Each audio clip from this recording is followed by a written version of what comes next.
গল্পের নাম বন্ধুত্ব আর ব্যাট বল। সময়ও 2 মিনিট। চরিত্র: রাহুল চঞ্চল, ক্রিকেট প্রেমী। শুভ শান্ত, গম্ভীর প্রকৃতির, কিন্তু ক্রিকেটে পাগল। দৃশ্য 1: গ্রামবাংলার এক খোলা মাঠ, পাখির ডাক শোনা যাচ্ছে, সূর্য ডুবে যাচ্ছে। স্টুডিও মাইক্রোফোন বর্ণনাকারী, ভয়েস ওভার। রাহুল আর শুভ 2 প্রাণের বন্ধু, ছোটবেলা থেকে একসাথে খেলাধুলা, দুষ্টুমি আর ক্রিকেট। 2 বন্ধু মাঠে ক্রিকেট ব্যাট বল নিয়ে দাঁড়িয়ে আছে। রাহুল: শুভ, আজ তোকে হারিয়ে দেই, দেখিস আমার কভার ড্রাইভ আগুন হয়ে গেছে। শুভ হাসতে হাসতে: আগে বলটা ব্যাটে লাগা দে, তারপর আগুন দেখাবি। রাহুল ব্যাট করে, সুন্দর একটা শট মারে। রাহুল: দেখলি, বল তো সোজা মাঠের বাইরে। শুভ হাসি মুখে বল কুড়াতে যায়।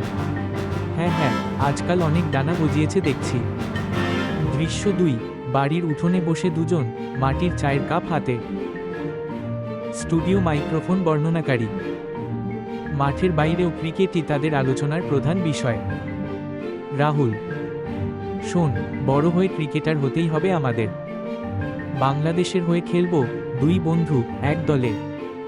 শুভ চোখে স্বপ্ন: হ্যাঁ রে, আমাদের গ্রামের নাম তখন সবাই জানবে।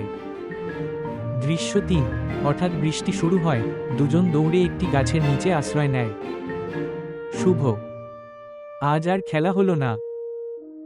রাহুল: কিন্তু স্বপ্ন তো ভিজে যায়নি, যতদিন তোকে পাশে পাবো, আমি খেলেই যাব। শুভ হাসে: তুই না থাকলে খেলা লাগে না রে।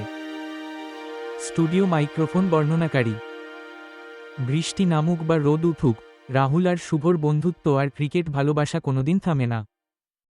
শেষ দৃশ্য: দুজন ভেজা জামা গায়ে হেসে হেসে মাঠ থেকে হেঁটে যাচ্ছে। স্টুডিও মাইক্রোফোন শেষ ভয়েস ওভার।